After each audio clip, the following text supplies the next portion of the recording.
Hello, nice to see you. This is going to be the first of my video singing tips.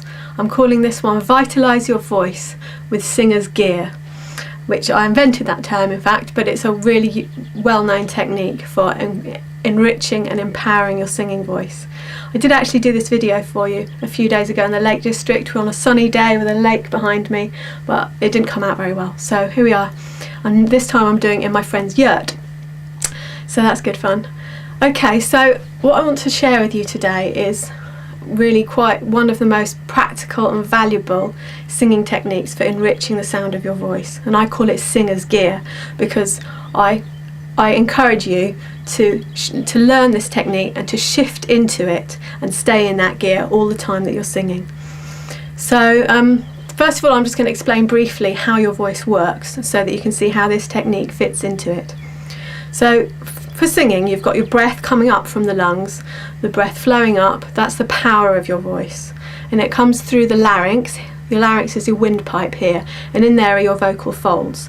So your breath sets your vocal folds into vibration, and that vibration makes the initial sound of your voice, but it's quite a small sound.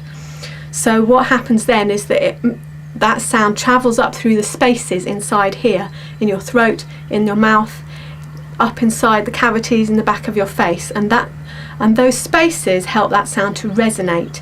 It amplifies and shapes the sound. Now, most people aren't using the full possibilities of that resonance, and so that's what I want to teach you to do, to actually open up the spaces so that your sound can resonate and become richer and fuller before it reaches your listeners.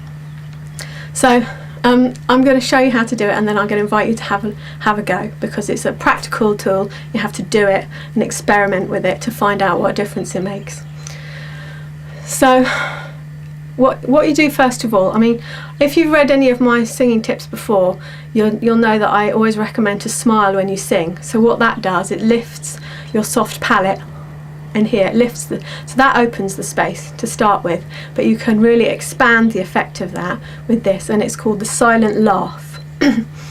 So you've got to imagine that you're laughing, but you have to remain completely silent, like as if you were backstage at a theatre or something. So just like this. So yeah, it's pretty silly, but what I want you to do is have a go at that with me. Put on this silent laugh and notice what the muscles are doing inside here. So okay, do it with me now, okay?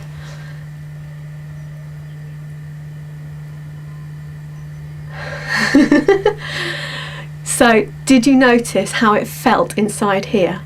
Hope so. If not, have another go. But what you should be noticing is that there's work going on in the muscles which might feel unfamiliar. You're widening the space inside your throat, and so that gives you more resonating space for the sound to bounce off.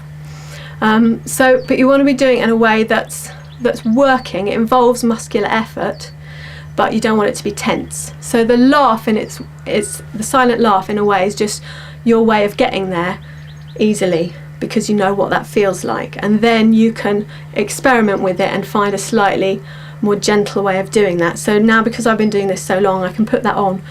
I can open that space without actually doing the silent laugh. So there I'm working those muscles and opening that space. So just to show you the difference, with singing without that, and then if I shift into Singer's Gear, smile and open.